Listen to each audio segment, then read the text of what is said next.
Good morning, Hope Zvara, and today we're going to work a little bit with triceps. And so one of the requests from many of my students, being female, are they want to work on triceps, backs of the arms, and upper back. And so we're going to take a move that maybe many people are familiar with and just tweak it so it's a little bit more core infused and a little bit better maybe alignment based to hopefully really feel the difference in the arms and the back body and most importantly the core.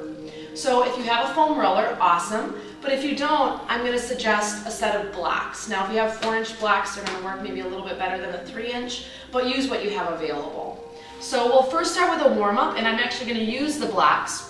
So setting my blocks so that they look like rectangles with a little space in the middle so that the hands can be placed behind the shoulders.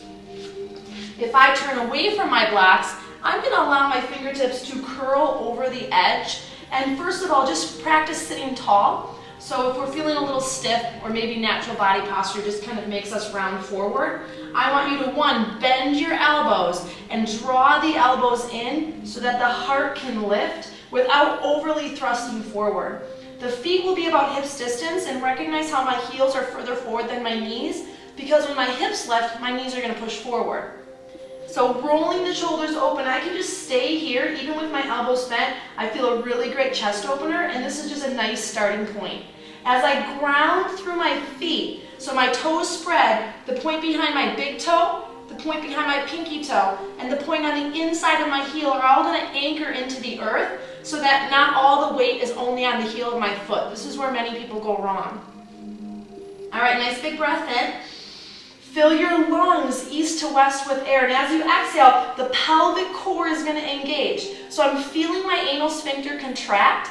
I'm feeling, for men, what would be the soft tissue behind the scrotum. For women, it's that vaginal passageway. And then finally, what controls my bladder. That's when we're actually going to feel that point below the navel point kind of draw in and retract in. All right, keeping that core containment. Nice big breath in. Now we really are going to lift. Exhaling, ground through the feet. Now, for those of us that are feeling stiff in the shoulders, we push too much with the arms and we look like we're in a seat, or what I call the gym version of this pose or this movement. I want you to bend your elbows and lift the hips, really pushing into the big toe. Now, chin is going to stay on the chest here as I work through the hamstrings, not allowing the outsides of my legs to roll open. That happens a lot when we're overusing IT band and outer glute. I want you to use more lower glute hamstring and, of course, transversus. Inhale through the nose. As I roll my shoulders open, I can feel a good bicep stretch. Chin is going to stay on the chest for my vertigo people if you find that you have some dizziness or lightheadedness. Now, if you're going to work with reverse table and drop the head back, don't just drop the head back and call it a day, okay? I'm showing you what not to do. Keeping the shoulders down, gently let the head fall back, and now reach through the bottom of the chin, opening the neck and throat. I'm using the muscles of my back, erectors, to press the hips up a little bit more. 5 breaths. Keep rotating the shoulders back for a little bit more of a deltoid and bicep stretch.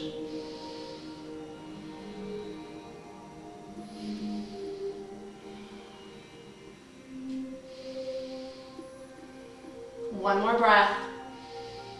Now exhale, chin pulls in, slowly lower the hips down. Now, if you were really working hard, your core temperature should have been rising, and maybe really noticing the erectors right across that lower lumbar, up and down on each side of the spine, kind of really turning on and getting active. Let's counterpose that with a nice bound angle. Rock side to side, release your sit bones if they feel a little sticky, and then exhale, leading more so the belly towards the feet rather than the nose towards the knees. Inhale, find some length, stay off of your toes, hold more on the foot or ankle. Exhale, slowly come forward, only to that point of sensation. For many of us, we yank and pull and try to get as close to the floor as we can. I want you to really think about going through the body, just layer by layer. Don't worry so much about trying to get as far as you think you should be going. Nice deep breath in. Nice inner hip opener. Exhale, possibly some release in the lower back. Slide your shoulders back.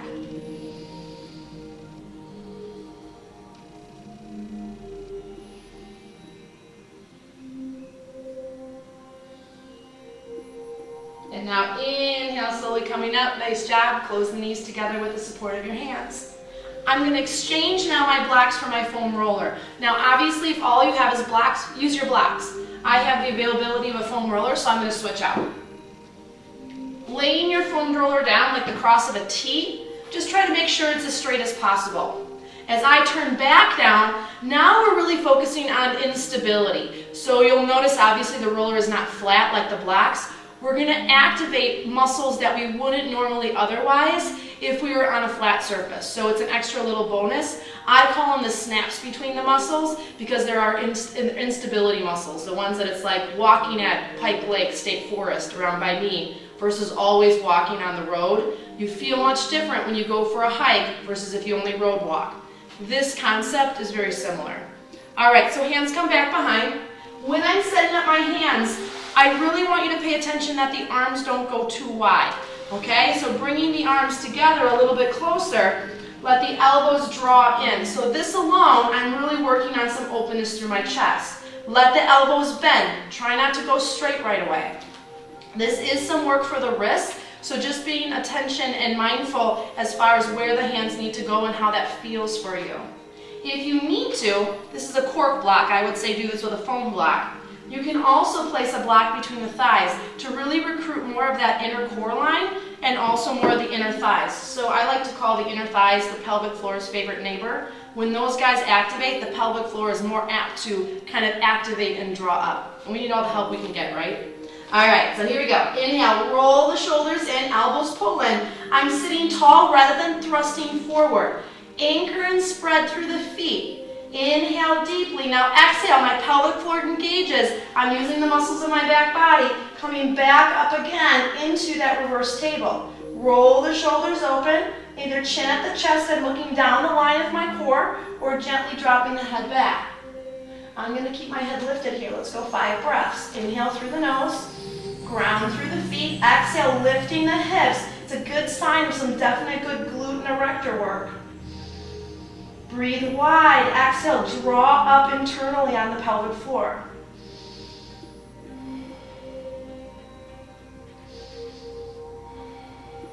You're doing great.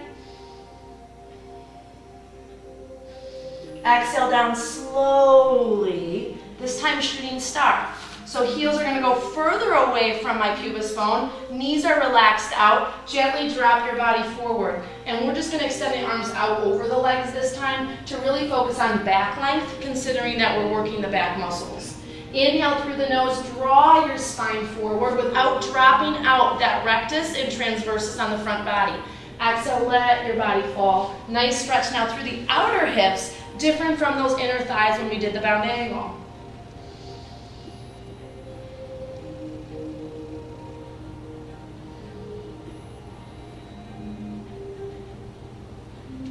Inhale, now roll yourself up, nice and tall, bring your knees together. All right, now the bread and butter, that tricep push-up.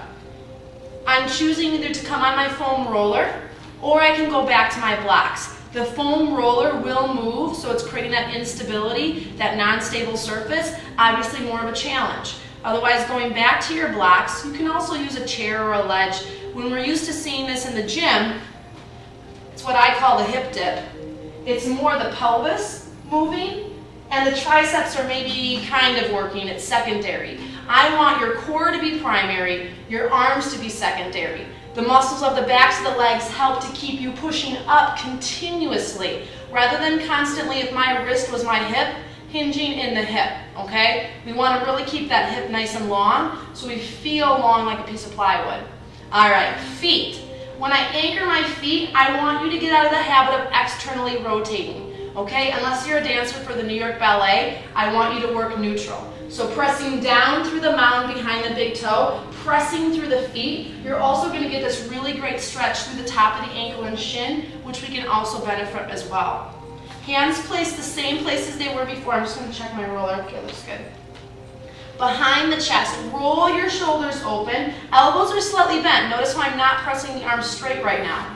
Inhale deeply, breathe into your lungs so the core already can stay active. On an exhale, I'm drawing up internally and right around the natural waistline. I'm feeling this stiffness, this activation of stability. Let's press the hips up off the floor.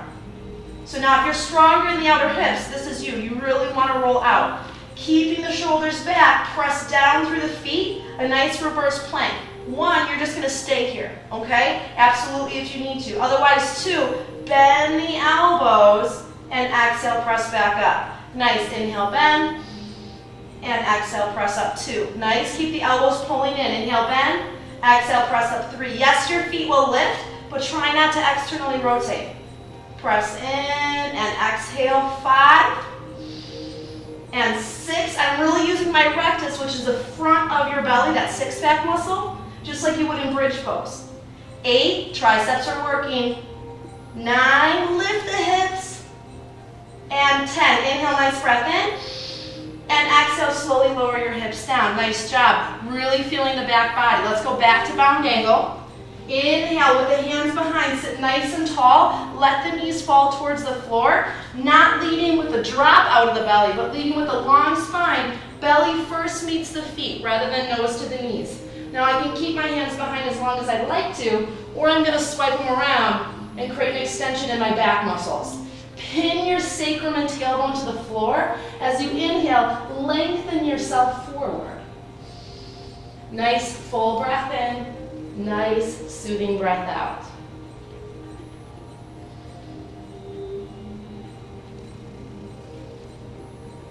Inhale, roll yourself back up. Bring the legs together. Let's do a little wrist release. I'm going to turn towards you. You can sit on your foam roller if it's more comfortable. Bring the arms out in front, flex your palms, and now turn your fingertips down. Grab back on the top of the hand, keeping the arm long, plug it back into its socket. Fold of the elbow turns up, and now draw back on the top of the wrist. Nice breath in. Almost think of like your Spider-Man shooting out that web from the wrist. Nice breath out. One more time, nice breath in. And nice breath out. Nice job. Now bring the wrist towards the heart. I'm going to draw back on my thumb, peeling my palm open towards you. I'm going to resist with my forearm. So I'm opening my palm one way and resisting the forearm back. Feels really good. Nice breath in, and nice breath out. Nice breath in, and nice breath out. Open and close the hand. Bring the hands back up again. Nice flex to the palm. Turn the opposite hand down. It will be my left. If you're doing mirror image, it will be your right. Draw back. The fold of my elbow turns towards the ceiling. Draw the shoulder down and back. Hold and breathe. Just go to that place where you feel a stretch. If the elbow has to bend, you're pushing too hard. Notice how I'm moving back through the top of the hand and not drawing on the fingertips. Stay on the top of the palm.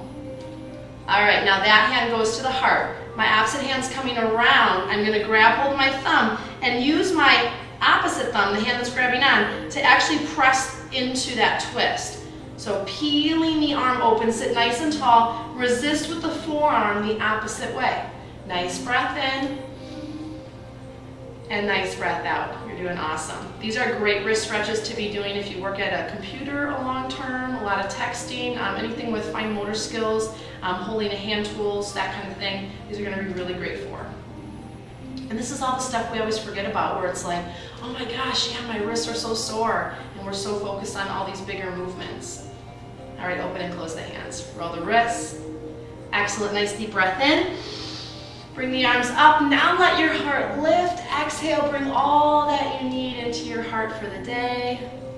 Great work. So whenever you're thinking about the backs of the arms, really make sure you focus on using and infusing your core, grounding your feet, and choosing props instead of being flat on the floor. As we lift ourselves up a little bit, it also aids for those of us with tighter shoulders versus if we would be on the floor flat. I'd love to hear from you. Visit my website at hopezvara.com. I also have a Facebook page, Core Functional Fitness by Hope Zvara. Send me a message and reply to this video. I'd love to hear how you're doing. From my heart to yours, from my soul to yours, have a great day. Namaste.